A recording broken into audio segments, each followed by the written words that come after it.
So we've been talking about defining the competition and analyzing the competition. Let's look at a couple of competitive analysis tools. First, a couple of quotes, planning quotes, of course, again. One of my favorites, we'll scout them in the first half and beat them in the second half. This is a coach that I had when I played college football. He didn't believe in us spending a lot of time looking at the competition until game time. So in many of the games we played, we were behind in the first half and had to try to come back and win games in the second half. Next quote, nothing good can come from underestimating your competition. This is one of my favorite quotes. I use it all the time. I think it's a tendency for lots of companies to underestimate the competition, and I think that's a huge mistake. Another one, it's not the size of the dog in the fight, but rather the size of the fight in the dog. And of course, what that suggests is that when we do competitive analysis, we want to understand the will and desire of the competition. Next, you should learn from your competitor, but never copy. Copy and you die. Of course, this is a quote from Jack Ma, the originator of Alibaba. And then a Walt Disney quote, I've been up against tough competition all my life. I wouldn't know how to get along without it. And of course, Walt was a big believer in the idea that competition helped to motivate you to do better. Some typical competitive analysis tools, product book, battlefield map, and multi-attribute utility models. Today, we're going to talk about battlefield maps.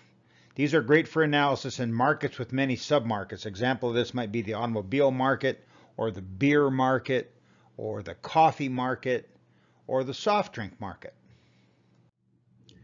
It's used when an industry has many products and each firm has multiple offerings.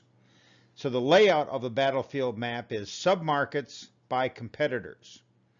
And theoretically, we like to have brands and products and their market shares if possible for each competitor. Then we look for strengths, weaknesses, and opportunities. So here's an example of a battlefield map from the soda business back in 2000. And we're going to use the year 2000 because it will allow us to look and see what happened in the future.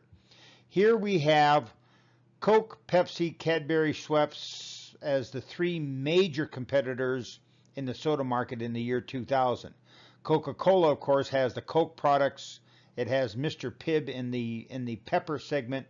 It has Sprite, Barks in the root beer segment, and in the Dew segment, it has a product called Mellow Yellow. This last column represents the shares. 37.8 is the amount of total market share represented by these 5 brands in these 5 categories. 43.2% is their total share of the soda market. Pepsi has, of course, Pepsi Diet Pepsi. In this case, they had Storm as their lemon lime product in the year 2000. They had Mug root beer, and of course, they had Mountain Dew. Cadbury Schweppes had Dr. Pepper, 7-Up, and A&W. So let's take a little look at this, and let's see if we can identify strengths, weaknesses, and opportunities. So for Coca-Cola, their most important brand is obviously Coke.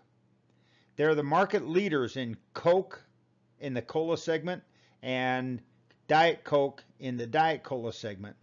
They also, by the way, are the leaders of the root beer segment with Barks. But that's mostly due to their ability to have soda drinks with Barks on the soda fountain drinks.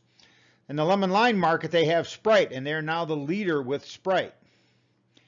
Of course, the one segment where they tend to be lacking is in the Dew segment, right? And in the Dew segment, they have Mellow Yellow versus Pepsi's Mountain Dew. And of course, in the pepper segment, they have Mr. Pibb, which is a very weak second to the originator of this whole sub-market, Dr. Pepper.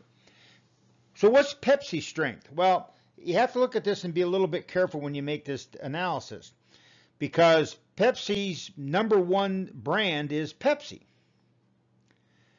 But they're second in that sub-market, and they're second in the Diet Cola submarket because of Coke and Diet Coke. But if you go across and look at the Dew segment, Pepsi is the market leader in the Dew segment. And Mountain Dew has a 7.2% share in 2000 of the whole soda segment. So you could make the argument that the most important brand for Pepsi might be Mountain Dew. So let's take a look at Cadbury Schweppes.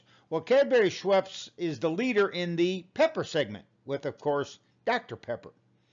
And then they also have 7-Up, which is a very strong brand in the lemon lime segment, and A&W Root Beer, which is a very well-known brand and probably the most well-known brand in the root beer segment. So they only have 3 entrants in this business, but all 3 have high brand awareness and high brand equity. So if you were Coca-Cola, what would you do? Well, Coca-Cola looks at the pepper segment and thinks, geez, we ought to try to make more inroads against Dr. Pepper. They tried a number of different things to make that happen, and they could never move the needle. Then they look at the Mountain Dew segment, and they say, we need to have something to cut into Mountain Dew's dominant market share.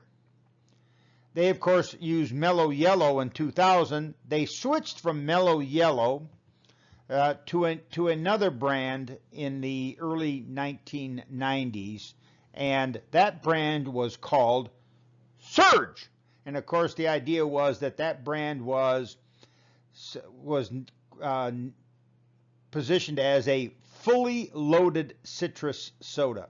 And of course, the idea was it was to go up against Mountain Dew, which was full of sugar and full of caffeine.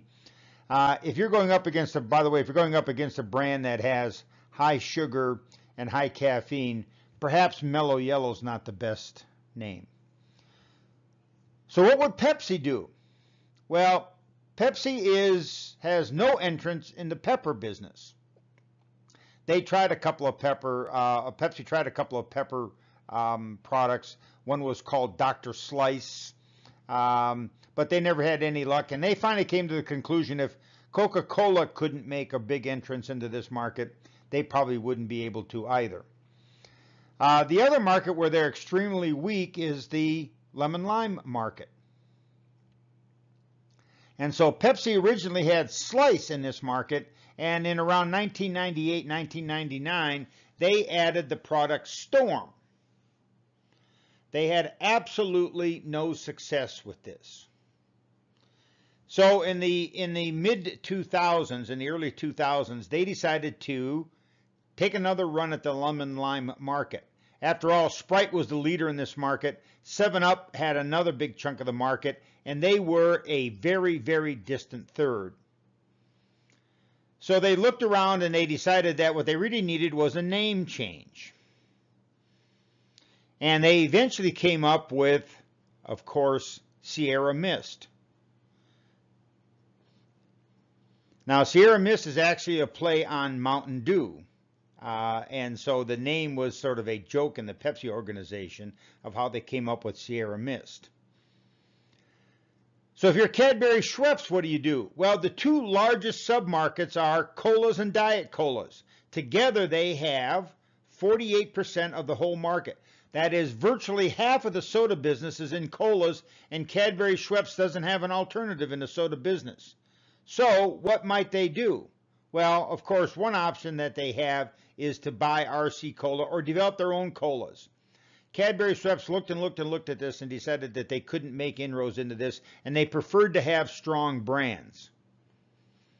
So what Cadbury Schweppes' strategy has been since the year 2000 is to try to strengthen these 3 brands, Dr. Pepper, 7-Up, and A&W Root Beer. And they have had success at all of those and are still a serious competitor in this business. In summary, the battlefield map is a great tool if you are in a situation where you have submarkets and companies have offerings in most of those submarkets. This competitor analysis might be the single most important aspect of any market opportunity analysis and marketing plan, and the battlefield map is a very powerful tool.